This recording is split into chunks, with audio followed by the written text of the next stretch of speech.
dakuin po natin si Attorney Claire Castro at si Senator Bato de la Rosa. Kasi alam nyo naman mga kababayan na si Manang Aimee merong hearing. Di ba? Mayroong hearing mga bossing. At alam naman natin, yung hearing ni Senadora Aimee Marcos ay para po makagain ng boto galing po sa mga DDS, no? Talagang halatang halata naman po yung pamamangka sa dalawang ilog ni Senator Aimee Marcos. Di ba? Pero mo nung una, mga kababayan, sumusok-pasok pa yan sa top 12, number 7, number 8. Pero pagkatapos unong hearing, mga bossing, na siguro inaakala niya, nako malalagpasan ko yung naging eksperyensya ni Robin Padilla sa eleksyon. Kung siya naging number 1, ako mas magiging number 1 ako at lalagpasan ko yung 25 milyones kung di ako nagkakamali doon sa bilang. Kaya inuuto yung mga DDS. Magpa-hearing tayo. Baka sakali na itong hearing na ito mapauwi ang dating Pangulo. Wala na mangyayari doon sa hearing na yon, mga kababayan. No? Kung sabihin man nila, mag-discuss man sila na ICC, inimbestigahan namin. Mali talaga ang pagkaka-aresto sa dating Pangulong Duterte. May mga illegal na nangyari. Sasabihin lang po ng ICC dyan, mga kababayan. Ano na ngayon? Inayos namin ang proseso. Paglapag dito sa amin, pina-check up namin. Tinignan sa ospital, maayos ang kanyang kalagayan, etc. etc. Problema nyo na dyan yan sa Pilipinas. Kaya nga umaalma si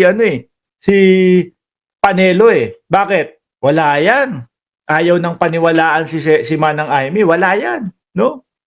Utuin mo ang lelang mong panot. Ganun ang sinasabi, mga bossing. Ngayon, yung first hearing mga kababayan, si Tobats, wala siya dun.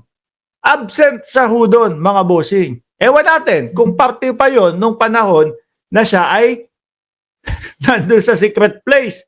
Kasi meron pong mga panahon, mga kababayan, na si Tobats hindi po makalabas-labas. No? Nandun, nakita nga natin, nagleletsyon, naglalasing, hindi mo alam kung nagse-celebrate ba to kasi nahuli ang dating Pangulong Duterte o naglalasing. Kasi stress na sa buhay si Bato de la Rosa. Nasoplak ni Attorney Claire Castro, mga bossing. Ano ang sabi dito? Castro kay Senator Bato. Nagkaroon ng first hearing, siya yung wala. Di ba? Wala Nung panahon niyan, mga kababayan, hindi pa yata agad nakakalabas si Bato de la Rosa. Nandoon pa yata sa secret place. Dahil kung matatandaan natin, mga bossing, nung inaaresto ang dating Pangulong Duterte, siya lang din ang wala. Daig ni Bungo. Si Bungo, may dalang pizza pie. May pizza, parang nagmukhang pizza pie delivery si Bungo noon no? Tapos, siguro sabi doon sa cameraman, itutok mo sa akin. No? Sabihin natin na ayaw papasukin yung pagkain na ni-request ng dating Pangulong Duterte. Pizza pie. Kaya nag-number 1. Naantig ang puso ng mga DDS, no? Kay Bungo. Naku, si Bungo nagdadala ng pizza pie sa dating Pangulong Duterte. Ayaw payagan, no? Yun. Survey! Bungo! Si Bato, wala!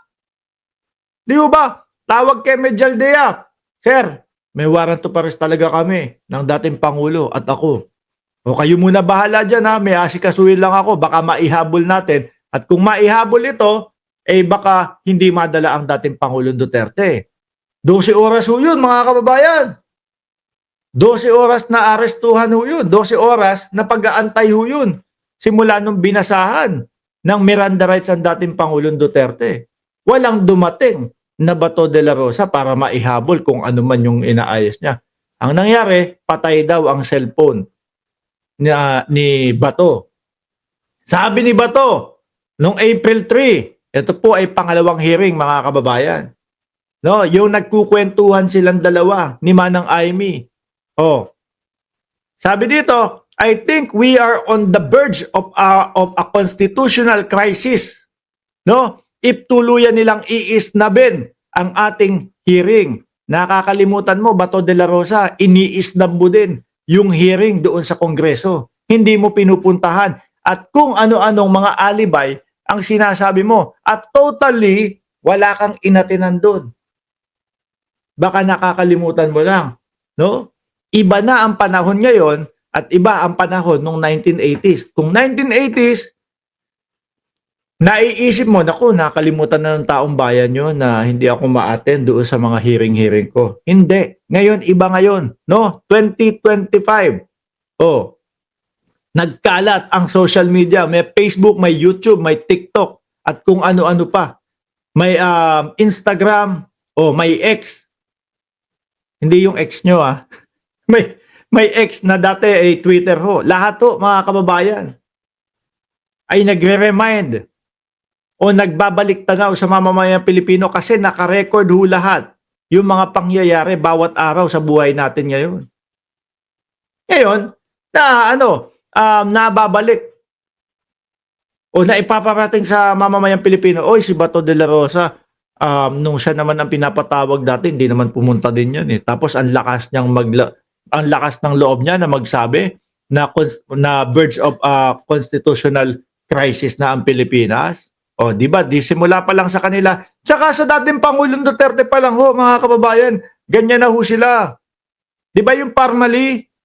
O, sabi ni dating Pangulong Duterte, wag umattend yung kanyang mga executive doon sa Parmali hearing. Di ho ba, mga kababayan? Tapos ngayon, eto pag sila na, piling victim ho sila.